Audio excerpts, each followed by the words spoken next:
Hello viewers, আসসালামু আলাইকুম। আশা করি সবাই ভালো আছেন। রবি সিমে কীভাবে ইমার্জেন্সি ব্যালেন্স নেবেন আজকের ভিডিওটিতে দেখা দেবো। তো আপনারা চাইলে emergency balance, emergency minute, emergency MP নিতে পারবেন। তো এর জন্য আপনারা ডায়াল প্যাডে আসবেন। ডায়াল প্যাডে আসার পরে আপনারা ডায়াল করবেন *121# দিয়ে আপনারা রবি সিমে ডায়াল করে দেবেন।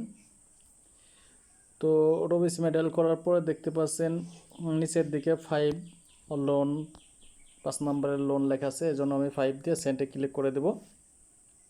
ক্লিক করার পরে দেখতে পাচ্ছেন 1 নম্বরে আছে 40 মিনিট 24 ঘন্টা মেয়াদ 30 টাকা। 2 নম্বরে হচ্ছে 27 টাকায় আপনার 27 টাকা আসবে, 2 টাকা 78 পয়সা ফি কাটবে। 3 নম্বরে হচ্ছে 400 এমবি 24 ঘন্টা 30 টাকা।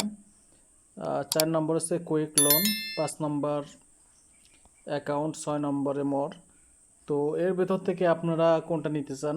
আপনি যদি 1 নম্বর নিতে চান তাহলে কি করবেন, 1 দেবেন, 1 দিয়ে সেন্টে ক্লিক করে দিবেন।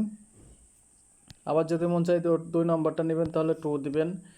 তো এভাবে আপনি যেটা 1 নম্বর নিয়ে সেন্টে ক্লিক করে দিলে কিন্তু আপনার 40 মিনিট 30 টাকায় 24 ঘন্টা কিন্তু মেয়াদ থাকবে।